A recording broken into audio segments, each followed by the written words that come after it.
Ah, here we are once again.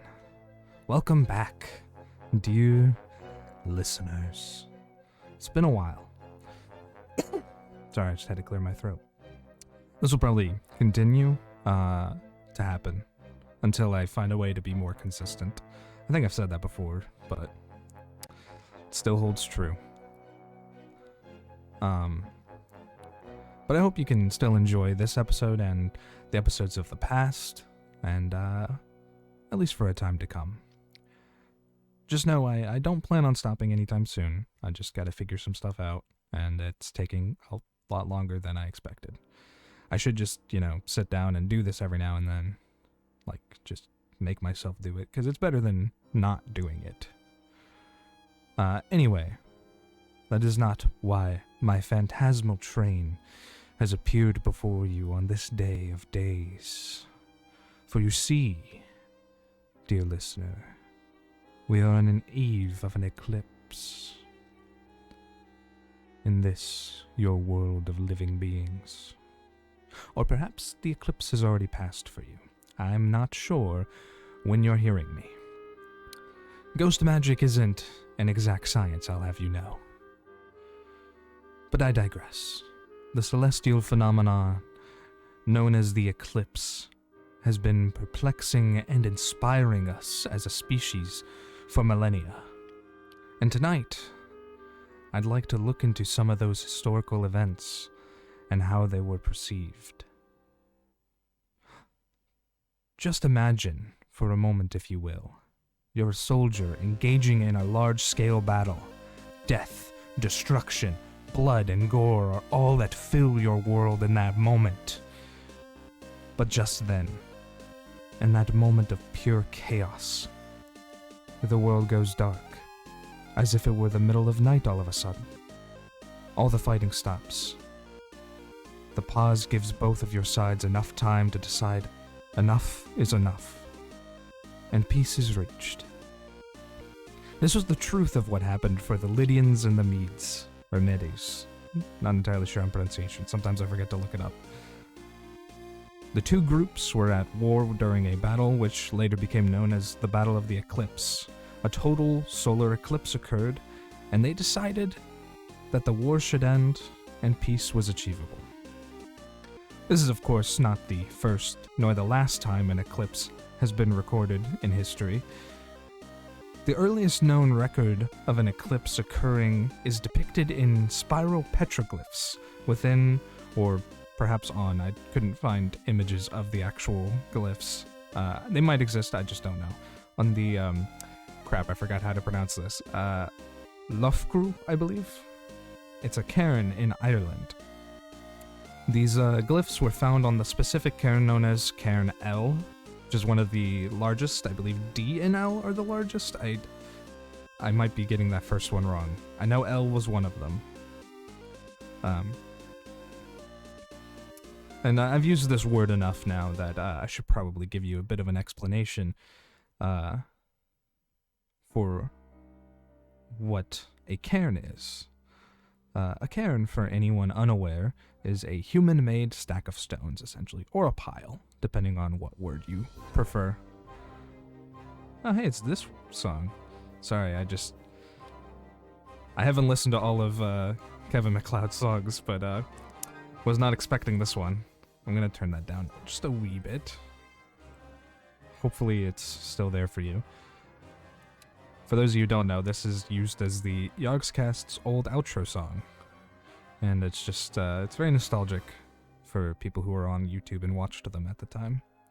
I just wasn't expecting it. Anyway, let's get back to it. A cairn, for anyone unaware, is a human-made stack of stones, or pile of stones, which I think I said that. But sometimes they're small, and they're literally probably maybe waist high. They're just meant to be like a boundary marker or some sort of trail marker. I saw a picture of one that I believe was at the top of a mountain. I can't remember where. I can go back. It was just on Wikipedia, so nothing super.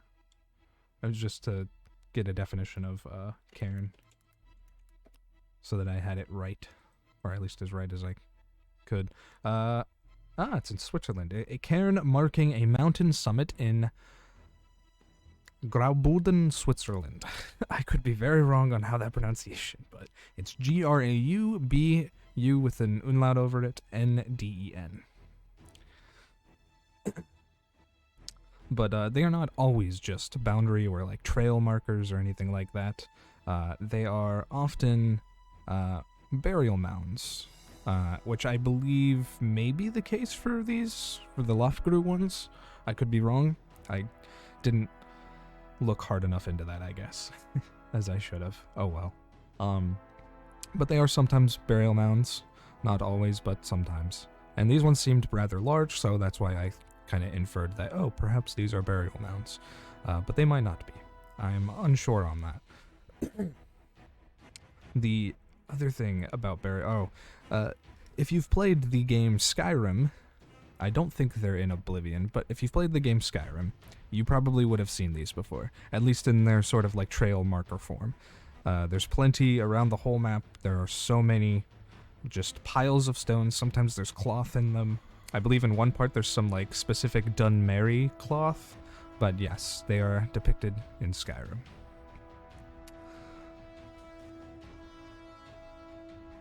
And like I said, sometimes a cairn can be very large, to the point that they can be viewed as more than just a pile or a stack, to the point where they're like either a small mountain or at least a quite large hill in some cases, as I've seen.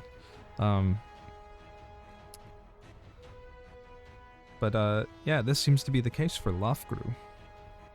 The eclipse in question is said to have occurred on November 30th, 3340 BCE. This is about 5,364 years ago. To put that at least kind of into perspective, the Great Pyramid of Giza, just because that's often used as a marker for these kinds of things, that pyramid was built 4,624 years ago. So this happened, I haven't done the math for this part, but like over 1,000 years before that, or almost, 1,000. I almost said almost 2,000, but I don't think it is. People often talk about the history of like the relative past or even the ancient past of certain areas, but the vast majority of human history gets left by the wayside often, or in some cases entirely forgotten, which I just think that's kind of sad, so I just want to talk about that for a minute. So just to give you an idea of what I mean, on Wikipedia, which, just to clarify, I don't rely on that as a source, but I do use it to find sources often.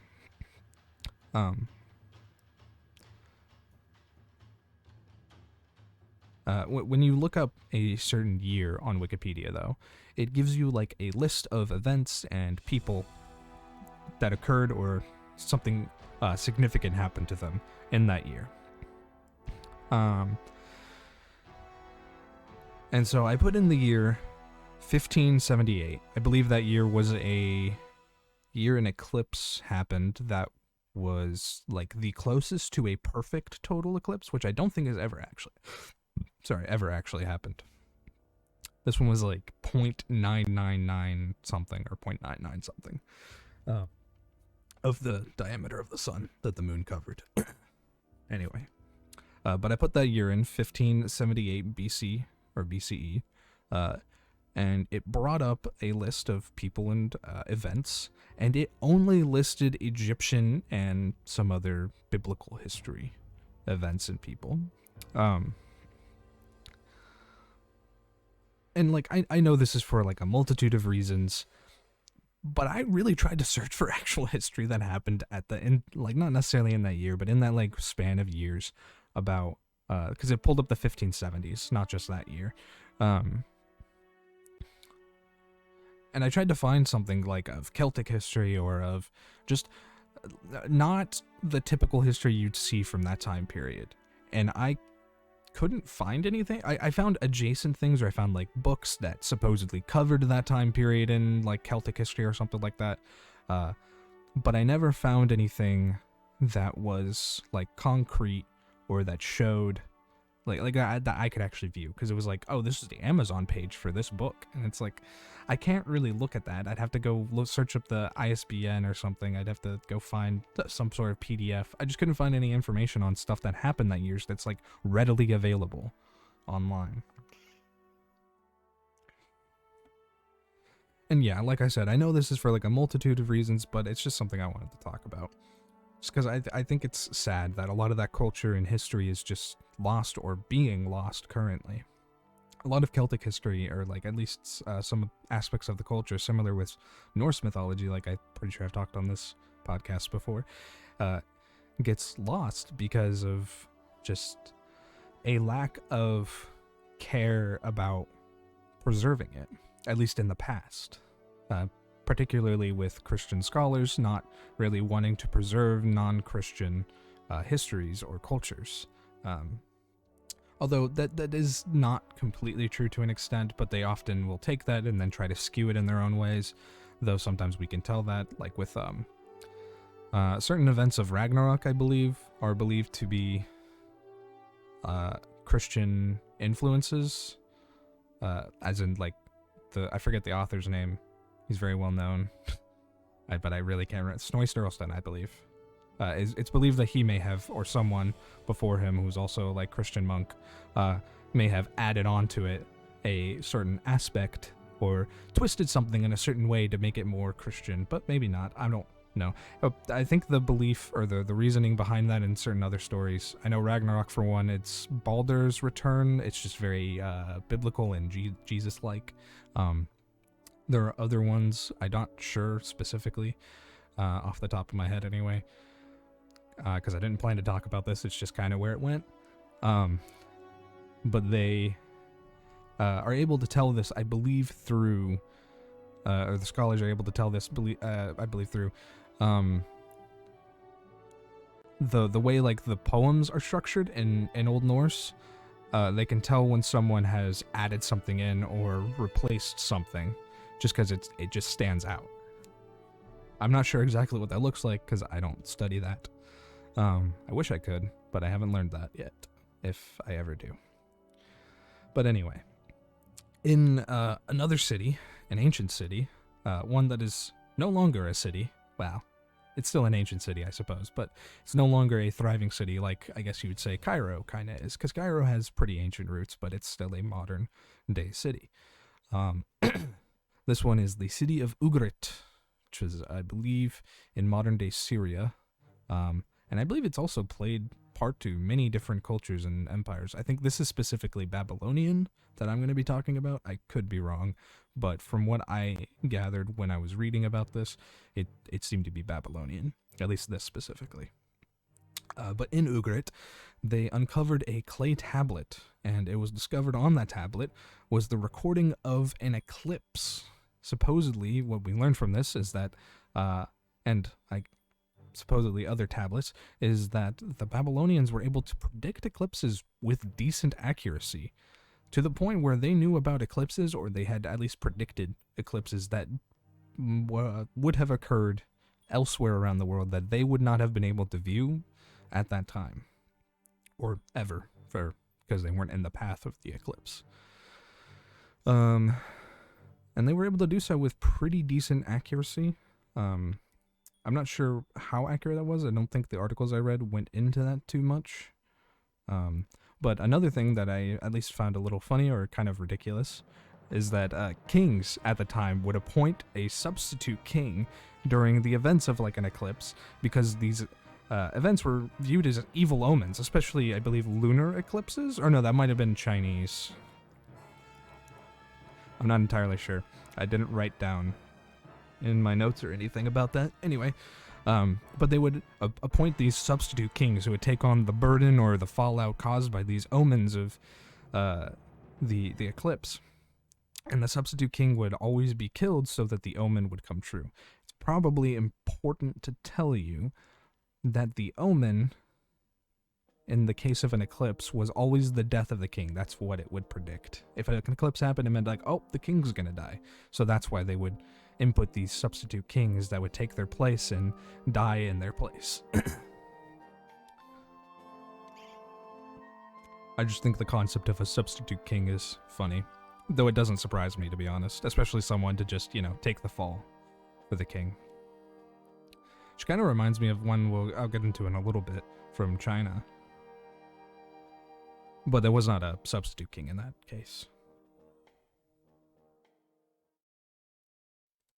Anyway, I am back. So where was I? I don't actually remember. Right, Ugarit, clay tablets. Oh yes, substitute kings. I think I mentioned that already. I think I was at the in-between point. So yes, I like the idea of a substitute king to do that, and it does remind me of the Chinese thing. Yep. Okay. Sorry, it's all coming back to me. So often we can find mentions or descriptions of an eclipse within, or at least some people think they find descriptions of an eclipse within literature. One of the most famous that I found, because I found this repeated multiple times, is that the Odyssey has like a specifically the speech by Theoclymenus, maybe Menace, whatever, in which the speech he mentions a phrase that's commonly translated as, well, I guess phrase, isn't it? But he has the statement that's commonly translated as, "The sun has been obliterated from the sky, and an unlucky darkness invades the world." And while this may have been how some ancient Greeks viewed eclipses, there doesn't really seem to be anything else within that passage that would make the reader think there's an eclipse occurring. Rather, this seems to be more so to invoke or evoke feelings of like Hades and doom and fear within the suitors that he's speaking to. The first idea would suggest that the return of Odysseus is one marked by death and darkness and evil, which I don't really think is meant to be the point of Odysseus's return. I think the reality of the story is more so that his return is meant to be a sweet and heartwarming moment, rather than one, kind of tainted by that sort of evilness. And of course, it is marked by death. But the death of his suitors is meant to be viewed as like a just act, or something well within his rights as that character and as the wife, as the husband of his wife, whose name I forget right now. But anyway, these people had invaded his home, and he was well within his rights to kill them, as they didn't want to leave. The Greeks were all about hospitality, but they were not about what those guys were trying to do. Or at least I don't think so, anyway. But I could be wrong. But to give you context, I guess, for that kind of idea, or like about the what a character, like how characters can be perceived, and what, like, how their actions may seem bad to us or may seem good to us in this case.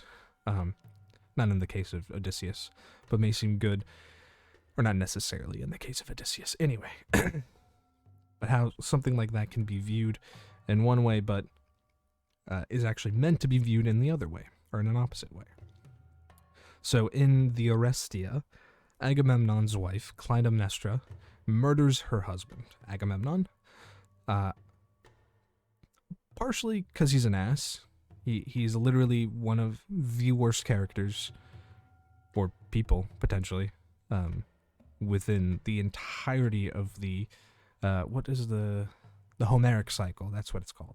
The Trojan War, the story of the Trojan War. He is horrible. He is a terrible person, and is deserving of nothing, except anything bad, everything bad. However, he is murdered by his wife, partially because, yes, he's an ass, and partially because he sacrificed their daughter Iphigenia at the start of the Trojan War, like on the onset of it when they were leaving. And this murder is, the murder of his daughter, or the sacrifice of his daughter, is not meant to be viewed as him killing his daughter, or like a sad thing. It's meant to be viewed as like, yes, what a noble gesture. But obviously in the modern day, we don't typically view it that way.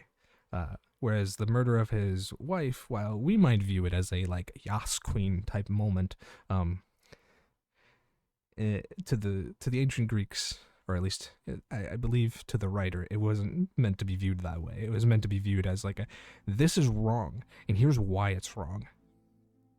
And then I think that is how that story is meant to be. It's like, hey, this unjust act happens, and then all these other bad things happen to that person because of that.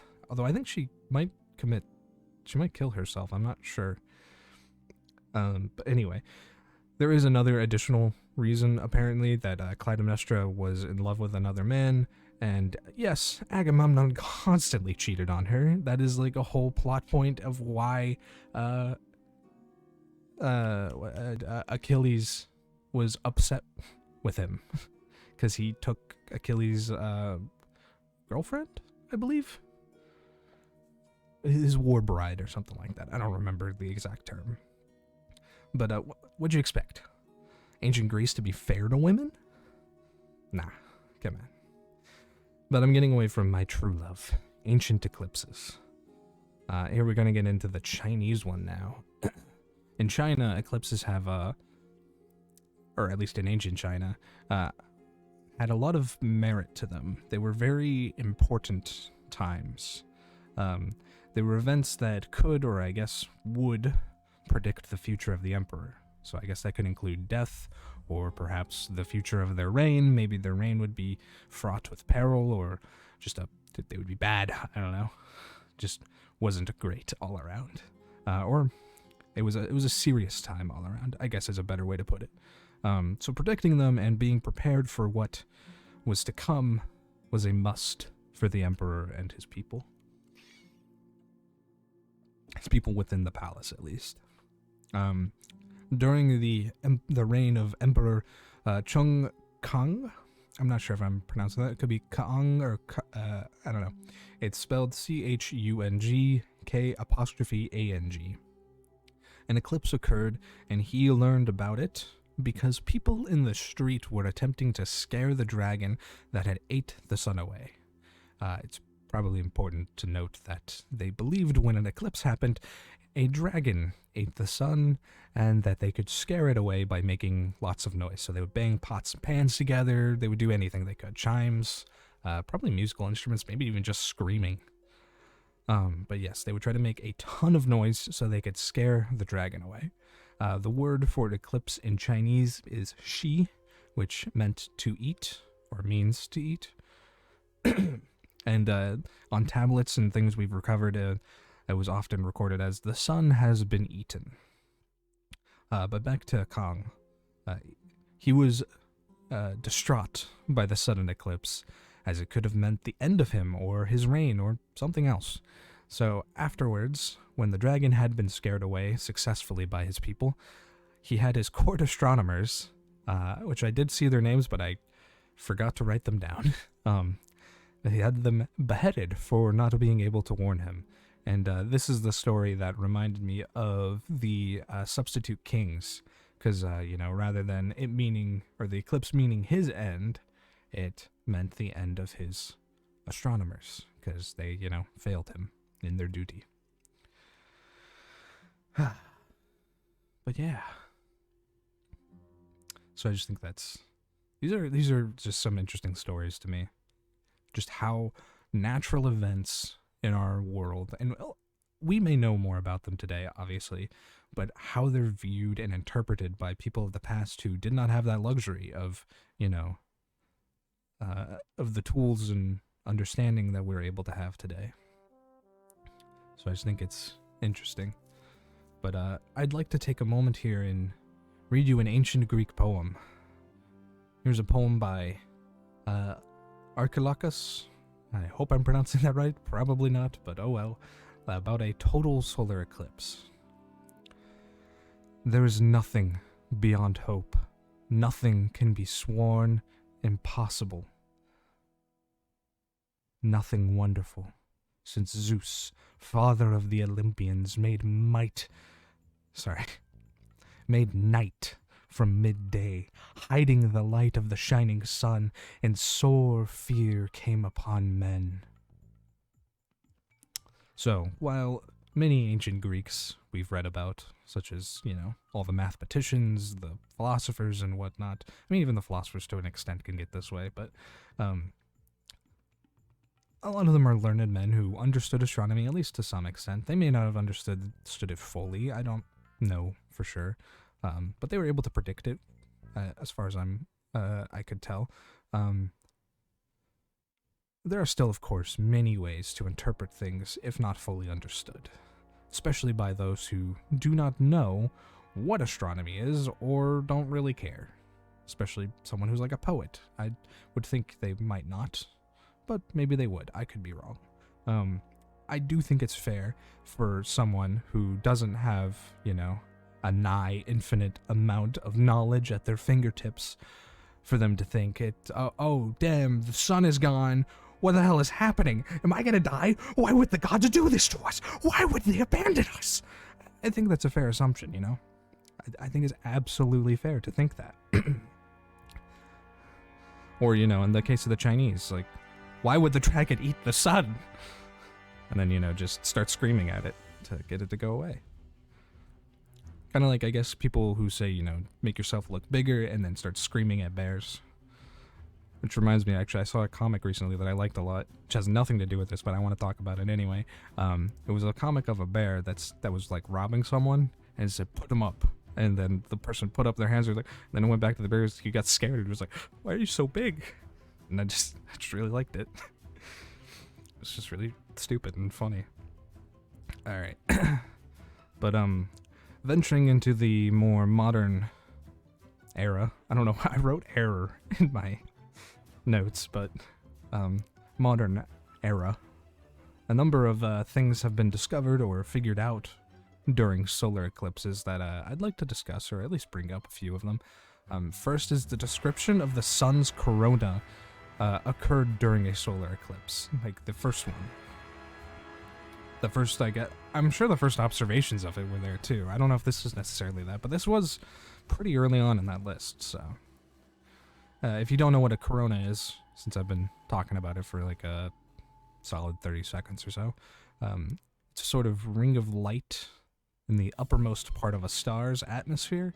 That is not a great description of it, but that's a basic description of it. And it can be seen far more easily during a solar eclipse. And I think most of the images we have of it are that, although you can see it at other times, it's just kind of hard to discern between the rest of the sun and that. But it's easier to see at that time. The word corona comes from Latin, which means crown, which is also in turn derived from a Greek word meaning wreath or garland, which I guess just referred to the stuff people would wear on their heads. It wouldn't be until 1871, though, that someone would suggest that and sort of back up, that the corona is actually a part of the sun. For a while, there was a lot of speculation that it was like coming from other things or light from the sun bouncing off of other things and just, I guess, gases or materials around the sun.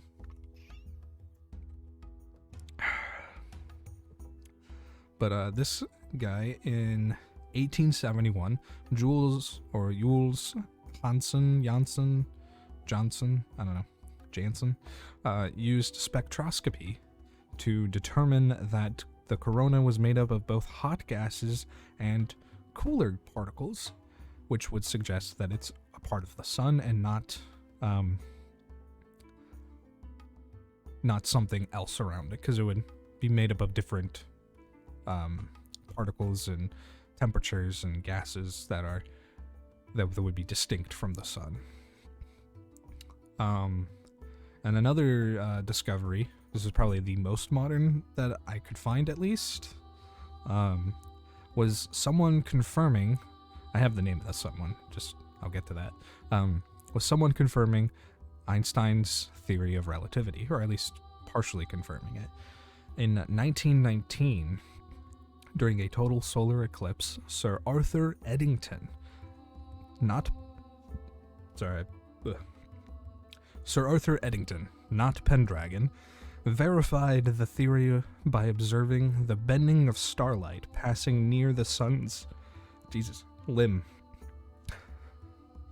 To sort of explain that, what that at least basically means is that he was able to view starlight from a different star, so one traveling towards the Earth, and he saw it traveling around the sun, and as it did, he saw it bend as it passed over the edge.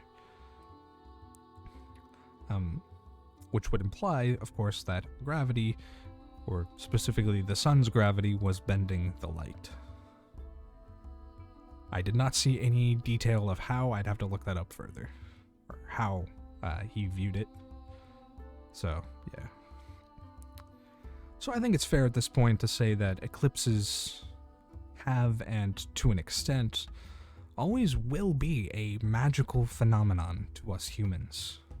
Whether we fully understand that, or how and why of them. That didn't make any sense. Let me rephrase. Whether we fully understand the how and the why of them or not. But oh, what is this? I think we're coming up on the last stop, listener, for tonight's Paranormal Express. I'd like to thank you for joining me on this eve. I hope you enjoyed, and I hope you learned a bit of something about our history as humans and our universe that we live in currently. You'd better get off soon. The conductor won't be happy if you don't. You can find Paranormal Express on most podcast platforms such as Spotify, Apple Podcasts, Google, Amazon Music, and more. For more information, you can check out our Spotify for Podcasters page, which will be linked somewhere. You can also find the podcast and more from me, your host, on my website. I don't have a proper domain yet, sorry. It's jakemcdaniel325.wixsite.com/jakes. That's JAKES-R-R. You can also find Paranormal Express on Instagram and Tumblr at paranormal_express_podcast and paranormal-express, respectively. Again, I want to thank you for joining me, and have a good one. I'd like to leave you tonight with an excerpt from John Milton's Paradise Lost. As the sun new risen looks through the horizontal misty air, shorn of his beams, or frozen behind the moon, in dim eclipse, disastrous twilight sheds on half the nations, and with fear of change perplexes monarchs. Good night.